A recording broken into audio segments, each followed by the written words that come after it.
JELET 2026।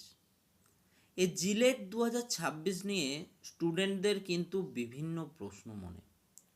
কারণ 2025 সালে preparation না থাকার জন্য অনেক স্টুডেন্টই কিন্তু জিলেট এক্সাম দিতে পারেনি, বা এক্সাম দিলেও সেই এক্সামে তাদের পছন্দ মতো তারা কিন্তু উত্তর করে আসতে পারেনি বা তাদের র্যাঙ্ক হয়নি।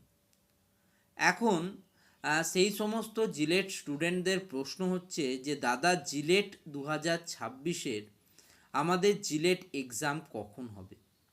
এবছরে কি আমাদের প্রিভিয়াস ইয়ারের মতো 2025 সালের মতো জিলেট এক্সাম অনেক দেরিতে হবে, নাকি এই বছর যে অন্যান্য বছরের যে ধারা বজায় থাকে সেই অনুযায়ী আমাদের কিন্তু জুলাই আগস্ট করে কিন্তু আমাদের জিলেটের এক্সাম হবে? তো দেখো, তোমাদের জানিয়ে রাখি, জিলেট এক্সাম কন্ডাক্ট করায় West Bengal joint entrance examination board বা WBJEB। তো West Bengal joint entrance examination board 2025 সালে একটা বিরাট বড় সমস্যায় কিন্তু তারা পড়েছে, এবং সেই ঘটনাবলীর জন্য 2025 সালের যে জিলেট এক্সাম সেটা কিন্তু যথেষ্ট ডিলে হয়েছে, এবং তার যে খেসারত বা তার যে ফলাফল সেটা আজ পর্যন্ত কিন্তু বহন করতে হচ্ছে জেইবি বোর্ডকে। তো WBJEE বোর্ড কোনো দিনই চাইবে না যে এই বছরেও তারা সেম প্রবলেম ফেস করুক। তাই এই বছর তোমাদের যে জিলেট এক্সামিনেশান সেটা কিন্তু বেশ তাড়াতাড়ি কন্ডাক্ট করারই তাদের একটা চেষ্টা করবে।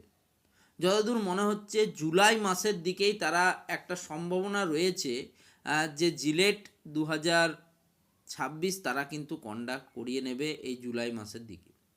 তার কারণ সবেমাত্র কিন্তু তোমাদের যারা ডিপ্লোমা ইঞ্জিনিয়ারিং স্টুডেন্টরা রয়েছে তাদের 5th সেমিস্টার এক্সামিনেশন হলো। এই ফেব্রুয়ারি মাস থেকেই তোমাদের 6th সেমিস্টার শুরু হয়ে যাবে, অর্থাৎ ফেব্রুয়ারি, মার্চ, এপ্রিল, মে, জুন, এবং জুন জুলাই করেই কিন্তু তোমাদের এক্সামিনেশন হবে। জুনের লাস্ট উইকও হতে পারে। তো সেই জন্যই স্টেট কাউন্সিলের এই যে তত্ত্বাবধান বা এই যে সেমিস্টার পদ্ধতি, তার সাথে সামঞ্জস্য রেখেই কিন্তু এবছর জিলেটটাকে তারা কন্ডাক্ট করাতে চাইবে West Bengal joint entrance examination board.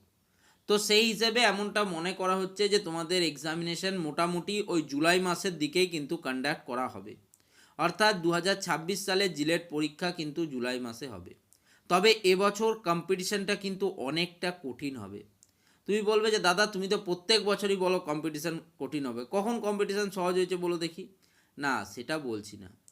বলছি যে যেহেতু 2025 সালে অনেক স্টুডেন্টের এক্সামিনেশন ভালো হয়নি, অনেকেই তাদের পছন্দ মতো কলেজ না পেয়ে কলেজ ড্রপ আউট করেছে, এবং অনেক স্টুডেন্টরা রয়েছে যারা কিন্তু এক্সামিনেশনেই বসেনি, এমন স্টুডেন্টের সংখ্যা কিন্তু নেহাত কম নয়।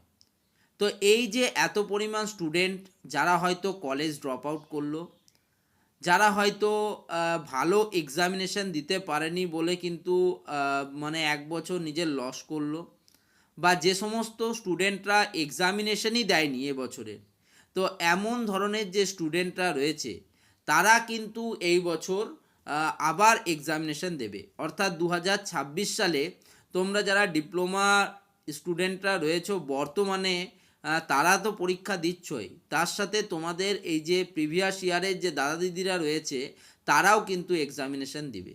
এর ফলে কি হচ্ছে, এই বছর জিলেটের কিন্তু অ্যাপ্লিকেশান ফর্ম ফিল আপও অনেক বেশি হবে অন্যান্য বছরের তুলনায়। এবং অ্যাপ্লিকেশান ফর্ম ফিল আপ বেশি হওয়ার ফলে কি দেখা যাবে যে অনেক স্টুডেন্ট কিন্তু এক্সামিনেশনে তোমার অ্যাপিয়ার হচ্ছে এবং তার জন্য কিন্তু র্যাঙ্ক পাবলিশ হচ্ছে। এর ফলে কিন্তু কলেজ পাওয়ার যে চান্সটা সেটা কিন্তু কমবে। তো এটাই আমি তোমাদেরকে বলবো যে এবছরের জন্য তোমাদের প্রিপারেশন এখন থেকেই শুরু করতে হবে। আমি চেষ্টা করছি নেক্সট উইক বা তার পরের উইক থেকে জিলেট তোমাদের 2026-এর ক্লাস করানোর। ঠিক আছে, তোমাদের সিলেবাস অনুযায়ী কিন্তু ক্লাস হবে। দেখো, আমি যে ক্লাসগুলো করাবো একদম according to the latest syllabus কিন্তু থাকবে। তাই তোমাদেরকে বলবো সেই ক্লাসগুলো করো, তোমাদের জন্যই উপকারে লাগবে। তো এই ভিডিওটাকে আর বড় করব না, ভিডিওটা এখানেই শেষ করছি। সবাই ভালো থেকো, সুস্থ থেকো।